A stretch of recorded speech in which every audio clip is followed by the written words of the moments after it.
Welcome to the Deep Dive. Today, we're jumping into something that, well, quietly runs a huge part of our lives. Habits. Yeah, it's kind of staggering when you think about it. Estimates are, what, 40, maybe 50% of what we do each day? Just pure habit. Exactly.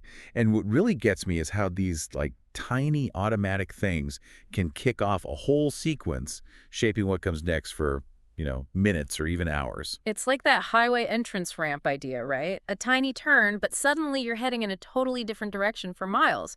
That small choice has big downstream effects. That's a great analogy. Uh And our source material for this deep dive today, especially looking into Chapter 13, calls these key points decisive moments. huh. Those little crossroads we face constantly. Yeah, like that split second where you decide, okay, am I going to order takeout or actually cook something, drive, or maybe bike? Or, homework versus video games. Seems small in the moment.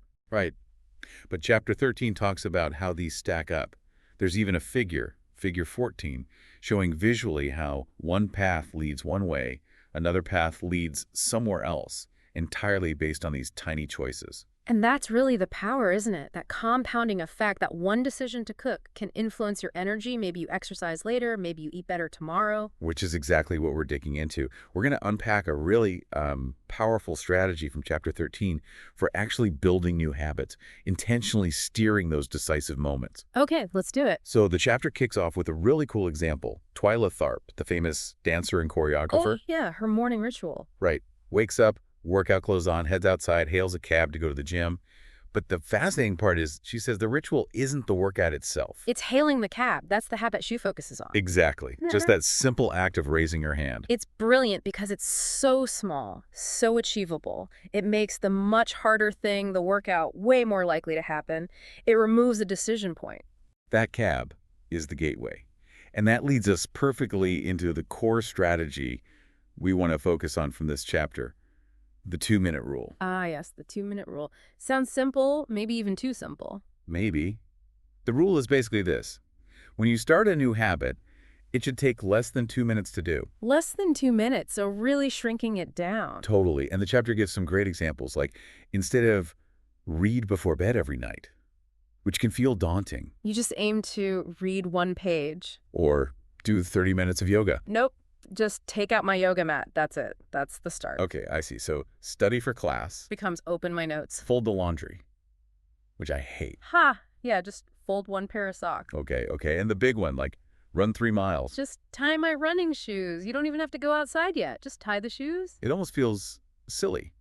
Like that can't possibly work. Well, the thinking behind it is that you're making it ridiculously easy to start. That's the biggest hurdle for most people, right? Just getting started. True.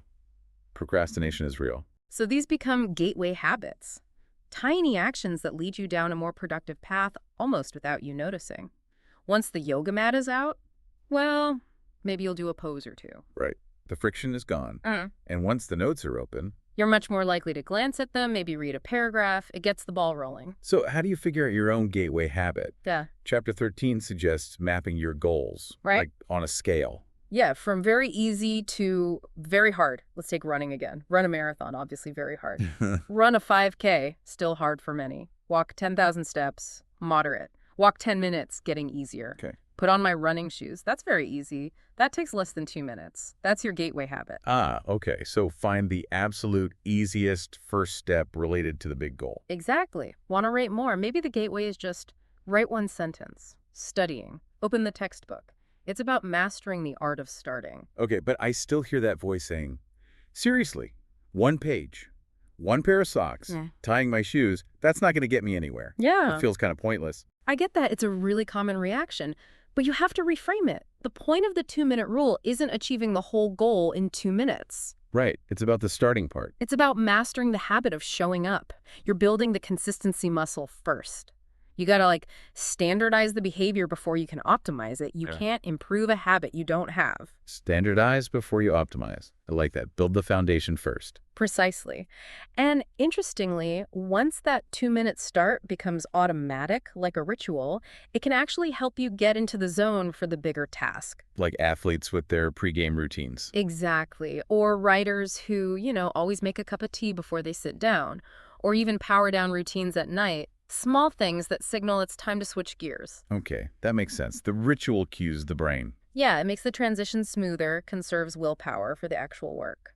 But still, doesn't it feel a bit like you're just, I don't know, playing a mind game on yourself? You know you want to run for 30 minutes, not just tie your shoes. Huh. Yeah, it can feel like a trick. But Chapter 13 has a neat way to handle that thought. Try actually doing the habit for only 2 minutes and then stopping on purpose. So tie the shoes, go outside, run for 2 minutes, and then just stop and go back inside. Yeah. Or meditate for just 2 minutes, then stop, open your notes, glance at them for 2 minutes, then close them. Why? What does that achieve? It proves to yourself that you can start. It builds trust in yourself, and crucially, it reinforces your identity. You become the type of person who shows up, even if it's just for 2 minutes initially.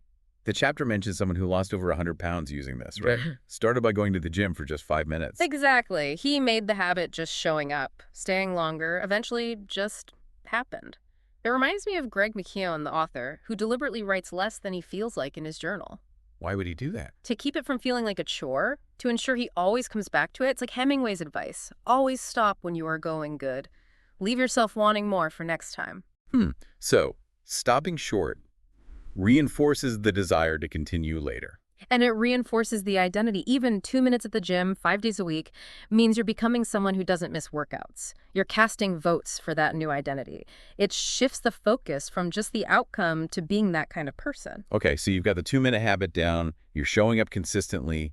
How do you actually build up to, running the 3 miles or reading the whole chapter? That's the next stage, what the chapter calls habit shaping. Habit shaping, okay. It's about gradually layering on top of that 2-minute foundation once it's solid, slowly increasing the duration or difficulty. Gotcha. Like the examples in the chapter, becoming an early riser. Yeah, that was a good one. You don't just set your alarm for 5 a.m. tomorrow. Maybe phase 1 is just making sure you're home by 10 p.m. every night. Phase 2, all devices off by 9:3. Phase 3, in bed by 9:15. Then lights out by 9. And eventually, waking up at 6 a.m. feels more natural because you've built the supporting habits. It's incremental. Same idea for, say, becoming vegan. Right. Start with veggies at every meal, then maybe cut out red meat, then poultry, then fish. Each step builds on the last. Or exercise. Start with just changing into workout clothes. Then maybe a walk outside for 5 minutes. Then maybe hitting the gym for a short session, slowly building up time and intensity. Master each phase before adding the next layer. But always starting with that core 2-minute action. Always. That's your non-negotiable entry point. The chapter really drives home that almost any big goal can be distilled down to a 2-minute starting point. Want a healthy life? Maybe start by just changing into workout clothes when you get home. Perfect. Want a happier marriage? Maybe. Spend 2 minutes planning meals together for the week. Or sending one appreciative text. Exactly. Find that tiny, concrete starting action. So it seems the 2-minute rule isn't about instant results, but it's a really practical way to just get over that initial hump, especially if you're struggling to make a habit stick. Absolutely. It makes starting almost laughably easy, builds momentum, and crucially, helps you build the identity of someone who follows through. It's deceptively powerful. Okay, great stuff. Let's try and summarize the key takeaways from this deep dive into Chapter 13. Habits, even tiny ones, have this ripple effect. Definitely. And those decisive moments are where the leverage is. Small choices, big consequences over time. And the 2-minute rule is this fantastic tool. Make the start take less than 2 minutes. Focus on just showing up. Yeah, it tackles that core problem of just getting started, lowers the barrier, beats procrastination, builds consistency. It's all about making it easy. So a final thought for everyone listening. Think about one habit you really want to build. Just one. What's the absolute simplest, easiest 2-minute version of that habit you could genuinely start doing? Maybe even today. It might feel small, almost insignificant. But remember Twyla Tharp hailing that cab. That tiny action was the key. Showing up consistently, even for just 2 minutes, is how real change begins.